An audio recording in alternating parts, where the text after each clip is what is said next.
მოგესალმებით ბატონ ალექსანდრე პუზანოვს.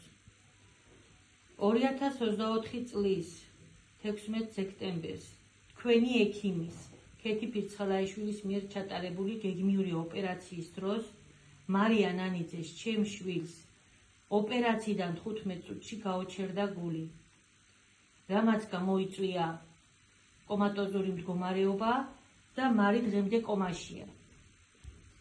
მარის მდგომარეობა თანდათან დამძიმდა და იძულებული გავხდით, რომ წავსულიყავით თურქეთში, ერთი სიტყვით რომ გავასწარით და თურქეთში მკურნალობის შედეგად მარი უკვე ამ დონემდე მოვედით. მარის მკურნალობა თურქეთში დაგვიждდა $250,000. არ მუშაობთ არც მე, არც ჩემი მეუღლე. ავიღეთ ბანკიდან სესხი, მაქვს კერძო პიროვნებიდან კიდე სესხი.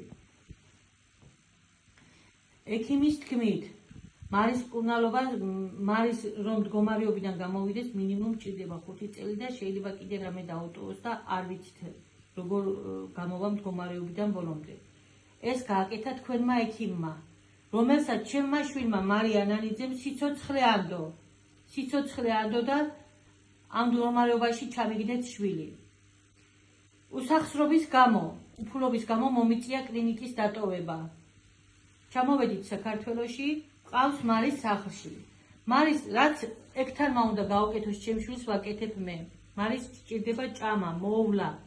მინიმუმ დღეში 200 ლარი მაინც მიჯდება. უკვე არ გვაქვს რამე საშუალება, რომ ბავშვს მკურნალობა გაუგრძელოთ ნორმალურად და ნორმალური კვება. ვითხოვ კომპენსაციას. კომპენსაციას ვითხოვ, რომ დამეხმაროთ მარის მოვლაში და მკურნალობაში. მიუხედავად იმისა, რომ ერთხელაც არ მოგიკითხავთ, არც მარის მდგომარეობა არ გიკითხავთ, ვალდებული ხართ, რომ თავზე აიღოთ მარის მკურნალობა და მოვლა. თუ ჩემს მოთხოვნას არ გაითვალისწინებთ, იძულებული ვარ, რომ სხვა ძალას მივმართო.